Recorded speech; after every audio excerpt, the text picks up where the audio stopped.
This is TWiT. Online porn continues to vex lawmakers, parents, and privacy advocates. And one big reason for that is that we don't like to talk about it very much. So let's talk about it. Joining us now is Louise Matsakis, a staff writer at Wired, covering cybersecurity, internet law, and online culture. Welcome, Louise. Hey, thank you guys so much for having me. So the piece you wrote this week focuses on online regulations about pornography and how difficult it is to keep pornography from children while also respecting the rights of adults. Talk a little bit about the current legislation that they're working with. So I think before we kind of talk about the specifics of the legislation, it's important to know that they're kind of the brainchild of this crazy guy. He's said he's addicted to porn. He tried to marry his Apple computer. He's, been convicted of assault. He's harassed a number of people, including a 17-year-old girl.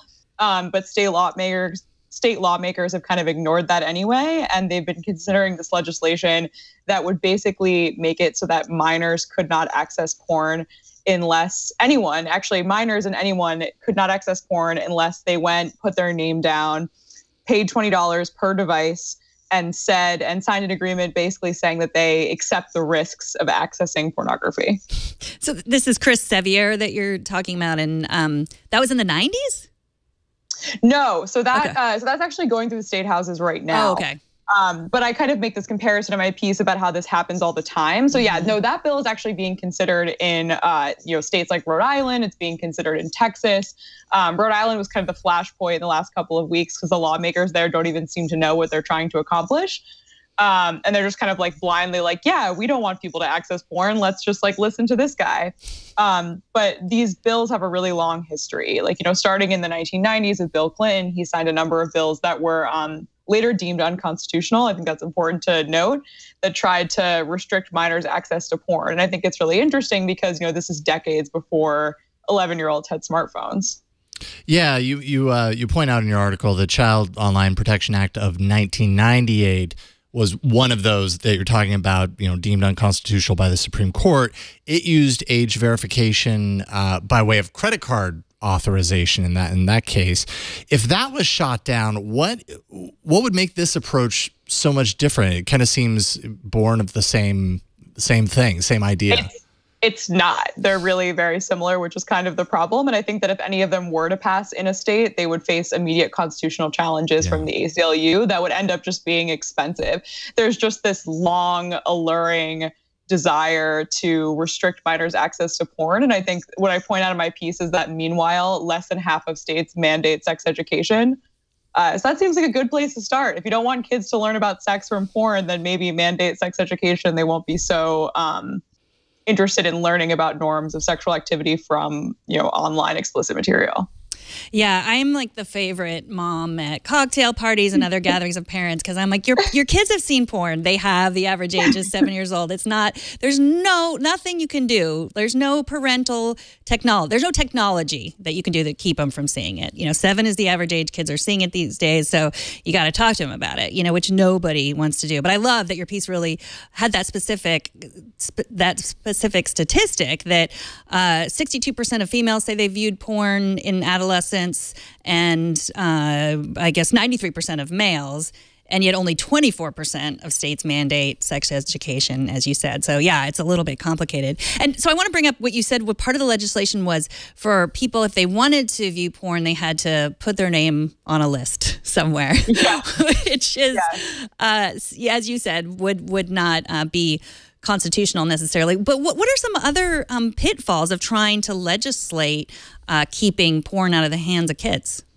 Well, I think one of the problems is that it's not just on explicit porn sites. It's not on just a tube site or on a site that's actually for adult content. There's plenty of user-generated porn on sites like Reddit and Tumblr, and it's not as simple as just blocking the truly XXX hardcore pornography sites. And I think that you risk not being able to draw a line between things like sex education, LGBT content, and where does it really become porn? I think that especially on the internet, there's a lot of artwork.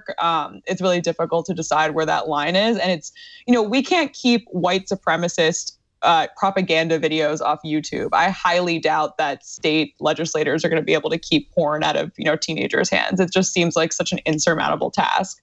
So who is managing that, though?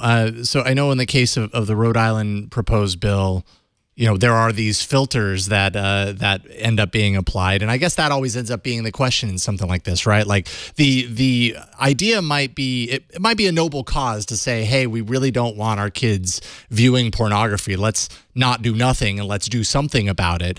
But when you enter the realm of applying filters, someone has to execute on those filters. Someone has to say, hey, these are the filters and this is what we do. But someone also has to determine what the line in the sand is between something that's, let's say indecent content and something that's maybe educational, but, somebody might find it indecent, whereas this person doesn't. Who's managing that?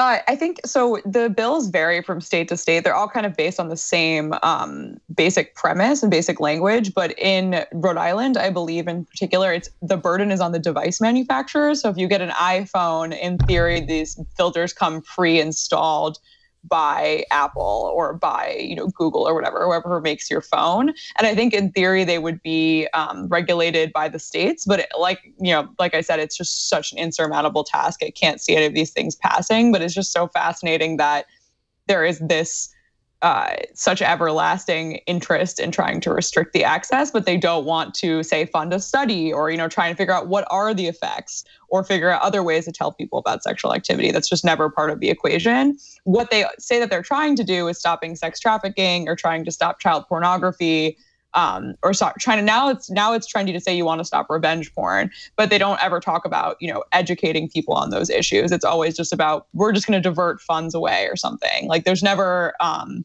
the reason I think they don't never include those kinds of solutions is because they don't involve sex workers, they don't involve industry stakeholders, they don't involve like actual adolescents in these conversations. So that's why I think a lot of the legislation ends up being so tone deaf. Stoic Squirrel in our chat room says, I'd rather they try banning white supremacists first. It's a lot more damaging to society. They're a lot more damaging to society than porn. And you write that there's not any significant research out there that says pornography is damaging to children.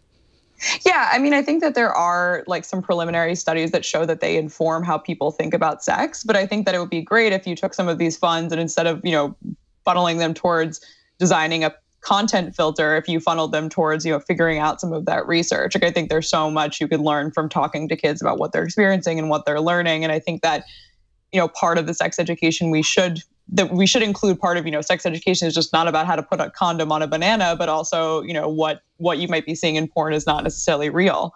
I think we have to have those conversations with teens. Absolutely. I'm also kind of thinking about the fact that right now, more than a lot of times in recent internet history, with the kind of the eradication of net neutrality rules, where we're at with all of that changing. Do you think laws like this have more, like it's easier to fathom these kind of laws in the current mentality that is this net neutrality ejection period that we're in right now?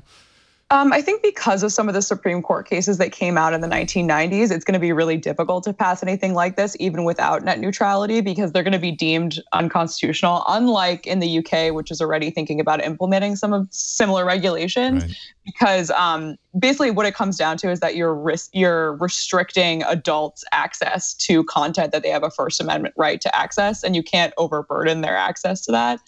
And that's kind of what it comes down to. Yeah. But yeah, I mean, I think that the internet has definitely become more vulnerable. And I think that, states can do more to regulate this kind of content than they could have in the past. You also write about MindGeek, and they're like the Amazon of porn now. Like they own Pornhub and they own YouPorn. They own everything. Like, and their argument was like putting a kind of technology, even though it's their technology, putting a technology in there might make parents think, well, then, I don't have to do anything. I've got MindGeek is doing it. Can you talk a little bit about that? Yeah, I think MindGeek is such a fascinating company that a lot of people don't know about. Like, I think it kind of reminds me of how you don't know that certain magazines are owned by the same company. Like basically all of the major porn companies are owned by MindGeek, which is this Luxembourg-based company that's pretty mysterious and doesn't really talk much. I also think it's hilarious. They have horrible Glassdoor reviews. So apparently working at the giant porn company is really not that fun, which is really shocking. But yeah, that's kind of been the industry line for years, is that they don't want to take this responsibility because they think that it's a responsibility that belongs with parents. You know, parents should be deciding what their kids have access to, and what we should be investing in is building, you know, customer facing tools, not tools that are legally mandated, but, you know, tools that are easy to use for parents, so that, you know, if you don't want your 7-year-old to be able to access porn for the first time, that there is some sort of filter. But that's something that you decide with your kids, is not something that your state representative decides. Is kind of their line of thinking. Mm-hmm.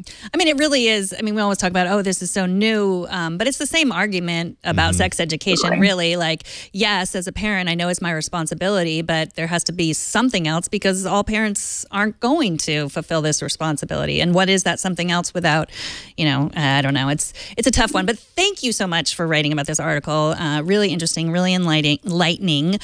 Louise Matsakis has written for Motherboard and Mashable, and she is now a staff writer at Wired. Thanks so much for coming on. Thank you guys so much for having me. I really appreciate it. Take care.